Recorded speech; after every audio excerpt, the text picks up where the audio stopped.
top 10 list of the best books that were never adapted into movies. It often feels as if there is nothing left to adapt, with Hollywood studios engaged in an arms race to option and make a picture out of every story that has ever existed. As a result, we've gotten accustomed to seeing a seemingly endless stream of reboots, remakes, and reimaginings in theaters week after week. Nonetheless, for a variety of reasons, some iconic works of fiction have yet to be adapted for film.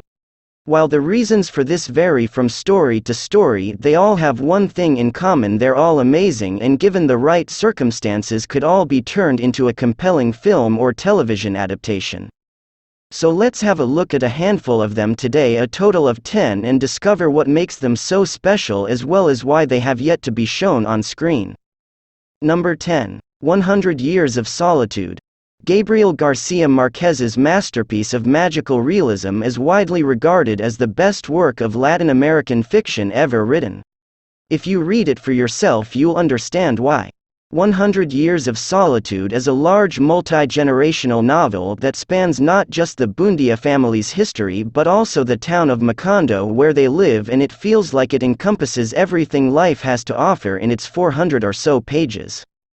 Yes, the lack of a distinct central character, frequent cast changes, and surreal fantastical scenes have made it difficult to adapt to film over time, but it does not rule out the possibility. This is evidenced by the fact that Netflix is planning to adapt it into a miniseries in the near future, a structure that would surely give the story more breathing room. Number 9. Blood Meridian. This is just another example of a failed adaptation attempt over the years. Cormac McCarthy's 1985 Western has risen in popularity to the point where it is now considered as a classic example of the American book. However, as vivid as McCarthy's minimalist use of prose is, the sheer depth of savagery in his work has occasionally scared filmmakers away, worrying that it will be unsellable. As a result, a problem has emerged. The book's violence has become well known due to the fact that it is based in part on the true story of the Glanton Gang, a group of scalp hunters who inflicted death and mayhem wherever they went. Its message about the horrors of men left to their own devices doesn't help matters either. It's still possible that a filmmaker will be able to strike a balance and cast the perfect actor as the story's famous villain, Judge Holden. Just don't eat anything before seeing it if it ever makes it to the screen. Number 8. Geek Love. In the years since its publication in 1989, Katherine Dunn's novel Geek Love has gained a cult following among outcasts all over the world.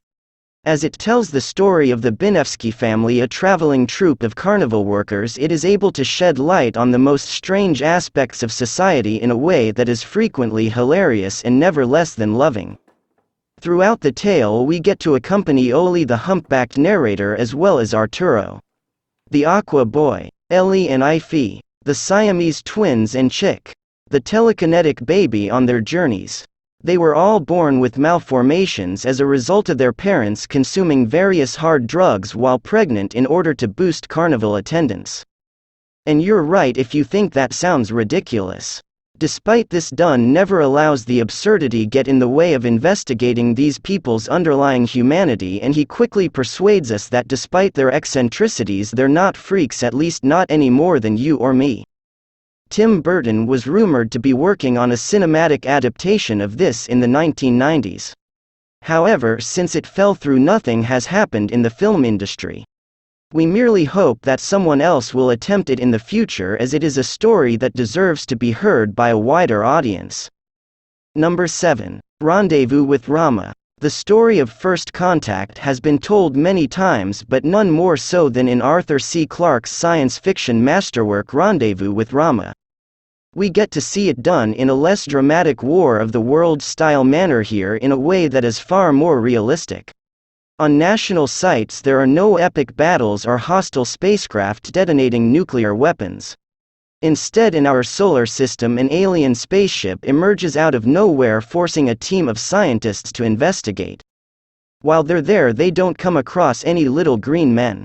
They're up against a cylindrical generation ship devoid of true organic life but capable of revealing a wealth of information about its creators. Would audiences be willing to watch anything like this on screen given the lack of action?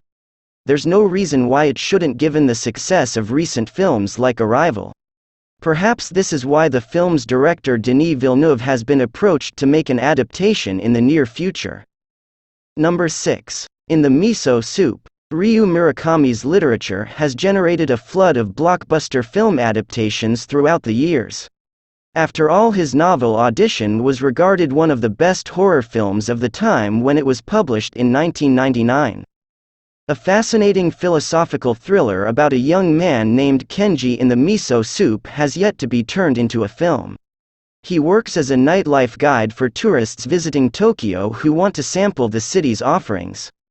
As the story unfolds, it becomes evident that his most recent client, an American named Frank, is a serial killer. As a result, Kenji must confront not only his personal safety but also the morality of accepting this man's money as he tours him about the city night after night. It's perfect fodder for a suspenseful horror film, and we're surprised it hasn't been done yet. Nonetheless, considering the popularity of the horror and thriller genres, it will almost certainly be adapted for the cinema at some time. Number 5. Invisible Man. No, we're not talking about the classic H.G. Wells story or its many adaptations over the years. Instead, we're talking about Ralph Ellison's masterpiece, which was published in 1952 and is widely regarded as one of the most important works of African American literature. It tells the story of an unidentified black man who has struggled with societal invisibility his entire life. As a result, Ellison is able to speak to a wide range of concerns that African Americans faced at the time, such as racism, black identity, and reformed racial politics. The story is more easily understood by those outside of this group because it focuses on more universal concerns like personal identity and mental health. It allows students to make a smoother transition into issues they may not be familiar with, such as what it's like to be black in America. So it's astonishing that Invisible Man has yet to be adapted for the big screen, despite the fact that Hulu revealed in 2017 that they were developing their own television series based on the novel. However, it has yet to be filmed. Number 4. The Catcher in the Rye. Perhaps the most well-known example of a famous work of literature that has never been adapted into a film is The Catcher in the Rye. This is also because it appears to be such an easy decision, especially given its tremendous popularity among kids of all generations, with its coming-of-age plot replete with teen angst. Despite the fact that J.D. Salinger's lone novel has never been formally adapted, there have been so many films based on it that he most certainly deserves some royalties.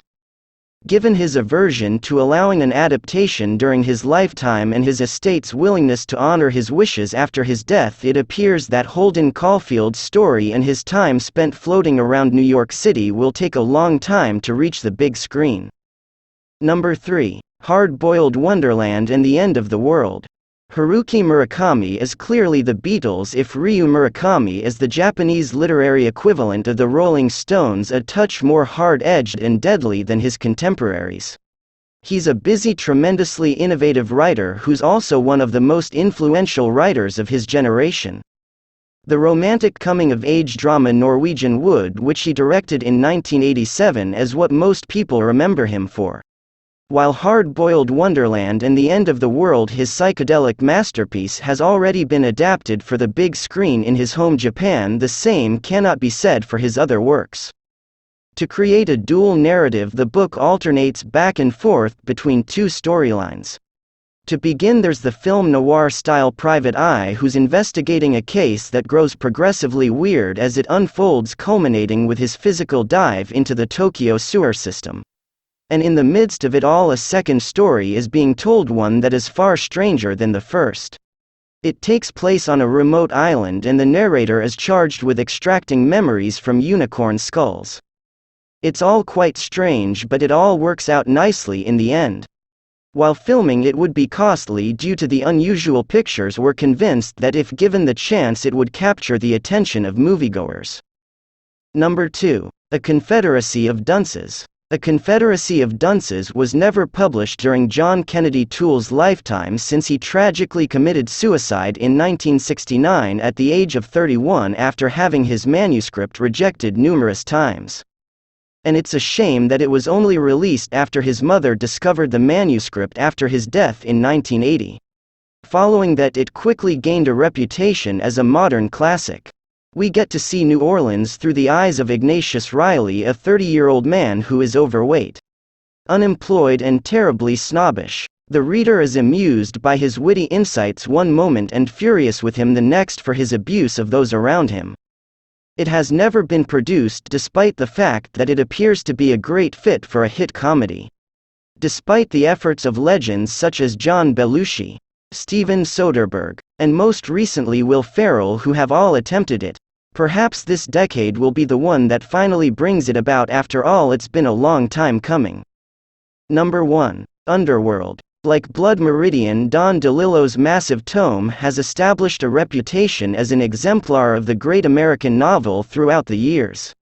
While it is amazing the book's length and density, almost 800 pages, have deterred many people from reading it. Those who have been treated to a colorful tale that opens with one of literary history's best opening parts have been treated to a kaleidoscopic tale.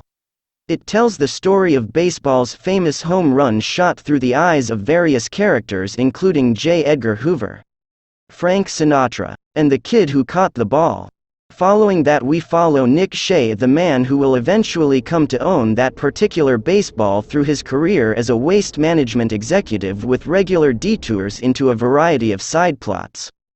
As previously noted, it's all rather dense. However, by covering the entire history of the atomic era and what it meant to America in such a short amount of time, it illustrates that if done right, it might be a fantastic miniseries, perhaps similar to the one Netflix is now working on.